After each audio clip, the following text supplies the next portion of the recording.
12টা পর্যন্ত।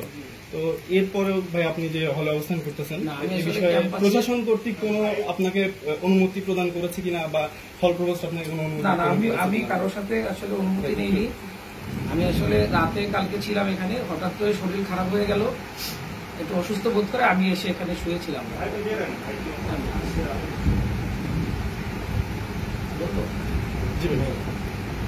আমি কালকে ক্যাম্পাসে ছিলাম, থাকা অবস্থায় হচ্ছে আমার একটু শরীর খারাপ করায় আমি হচ্ছে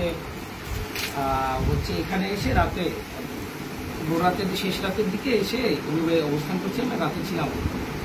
আর আমি সকাল থেকে বের হইনি, এখন পর্যন্ত কোথাও যাইনি, এটা তো আপনারাই দেখতে পাচ্ছেন।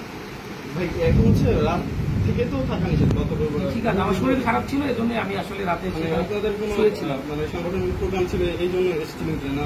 না, সাংগঠনিক প্রোগ্রামের জন্য আসিনি, নির্বাচনের কোনো কিছুর জন্য আসিনি। আমি ক্যাম্পাসেই ছিলাম, ভোটের তো একটা উৎসব আরো সবাই ছিল। আমি আসলে রাত শরীর খারাপ করার কারণে এখানে রাতে শুয়েছি, ঘুমিয়েছিলাম। ভাই আপনি যে এখানে অবস্থান করছেন এক্ষেত্রে প্রশাসন কর্তৃক হয়তো জানে না, নির্বাচন কমিশন কর্তৃক কোনো কেউ হয়তো না অনুমতি নেওয়া হয় না। ঠিক আছে, ঠিক ভাই ব্যাস এবং আমি 36 কম ব্যাচ ইংলিশ ডিপার্টমেন্ট, আমার নাম হাফিজুর রহমান সোহাগ। ঠিক।